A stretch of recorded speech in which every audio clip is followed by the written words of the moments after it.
Now, because of the changes in the way media is disseminated and consumed, you actually, I think, will see more and more of that just naturally occurring because conservatives can't be shut out the same way they were before.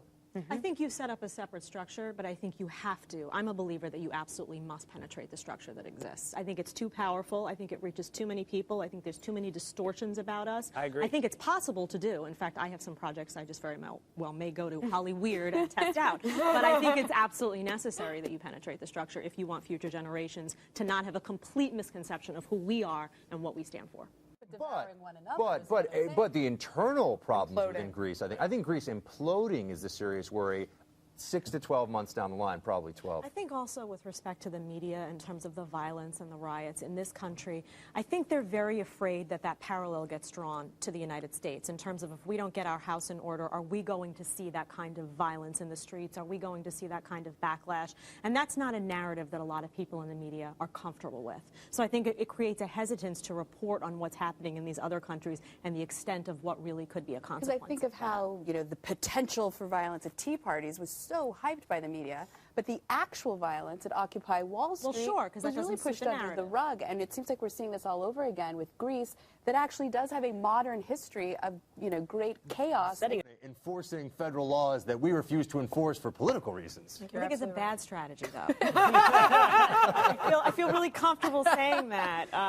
Because they totally discredit your argument at the Supreme Court. This is the definition of insanity, right? You keep doing the same thing over and over again. That's what they do. I mean, maybe in their minds they think that politically they can push this through, or maybe they can win over people's hearts and minds. But obviously, when the decisions keep coming in and they're 9-0, you would sit back and you'd say, obviously, this doesn't make sense to anyone, not just the people who are usually on our side, or on the opposite side, on the opposing side, but even the people who are usually on our side. That's why I think they're doing it for effect, and you can think that it's a bad strategy. The president's political ties is the first topic up for discussion in tonight's edition of Island of Misfit Stories. So, Jedediah. Yes, there was a story out today about Obama's third-party history, that in January of 1996, Barack Obama formally joined the New Party, which was a group that was really hostile to mainstream Democrats.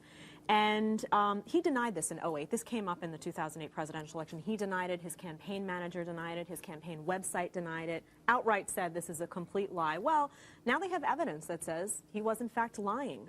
There were updated records of Illinois Acorn at the Wisconsin Historical Society definitively establishes Obama as a member of the New Party. Not only that, but he signed a contract promising to publicly support and associate himself with the New Party while in office. Now, this was an Acorn-controlled leftist party, and why is this important? I'm going to read a quote from NRO because I think they did an amazing job of describing what the New Party was. It says, the documents reveal that the New Party's central aim was to move the United States steadily closer to European social democracy, a goal that Mitt Romney has also attributed to Obama. New Party leaders disdained mainstream Democrats, considering them tools of business, and promised instead to create a partnership between elected officials and local community organizations. This is a group that wanted peaceful revolution, that talked about redistribution of wealth. Sound familiar? Anyone spread the wealth around? So I think this is pretty interesting and outrageous that the mainstream media has not held him accountable for publicly lying about belonging to this. Fundamentally different vision of America. Yeah, exactly. But the president has unequivocally said he had no... That's exactly, it says here, yep, it says that his, it was called a crackpot smear. An official campaign website staunchly maintained that, quote, Barack has been a member of only one political party, the Democratic Party. Wow. So mainstream media, do your reporting. I mean, this is an outright lie now.